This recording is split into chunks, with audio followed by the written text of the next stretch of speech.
North east के गांव थे, लेकिन ये उनके चुनाव के हिसाब किताब में बैठता नहीं था, इसलिए इनकी प्रायोरिटी नहीं था। हम जानते थे ये कठिन काम इन्होंने छोड़ दिए हैं। हमने कहा हम तो मक्खन पे लकीर करने वाले नहीं, पत्थर पे लकीर करने वाले लोग हैं। हम इस चुनौती को भी उठाएंगे, हम इस चुनौती को भी उठाएंगे। और हमने हर गांव में बिजली पहुंचाने का संकल्प उठाया। समय सीमा में 18,000 गांवों में बिजली पहुंचाई और उस चुनौतीपूर्ण काम करने के पीछे गांवों में एक नई जिंदगी की अनुभूति हुई। उनका विकास तो हुआ, लेकिन सबसे बड़ी बात हुई देश की व्यवस्था पर उनका विश्वास बढ़ा। और विश्वास बहुत बड़ी ताकत होती है। जब देश के नागरिकों का विश्वास बनता है, तब वो लाखों करोड़ों गुना एक सामर्थ्य में परिवर्तित हो जाता है। वो विश्वास हमने जीता है और हमने मेहनत की, हमें मेहनत पड़ी, लेकिन मुझे खुशी है उन दूर दराज के गांवों को आजादी के इतने सालों के बाद नई आशा की किरण दिखाई दी, संतोष का भाव प्रकट हुआ और वो आशीर्वाद आज हमें मिल रहे हैं।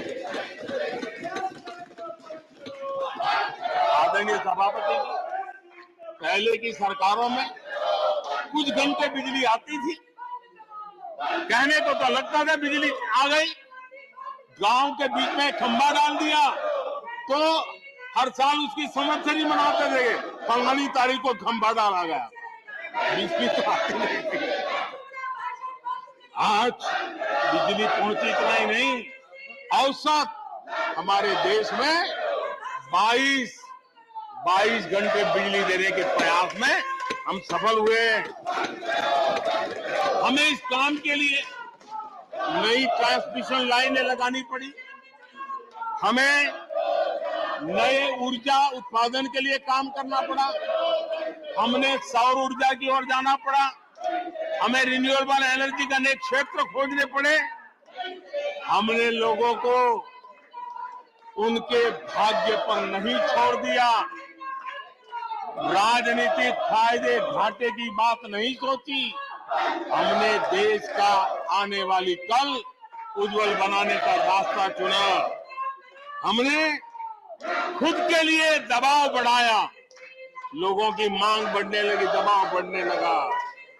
हमने मेहनत वाला रास्ता चुना और इसके नतीजे आज देश देख रहा है।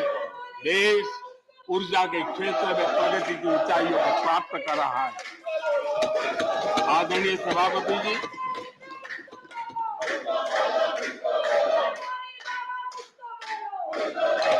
हमने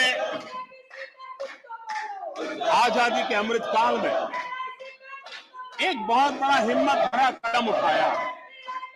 मैं जानता हूं ये आसान नहीं है, हमें बहुत मेहनत करनी पड़ेगी और वो रास्ता हमने चुना है सेक्युरेशन का।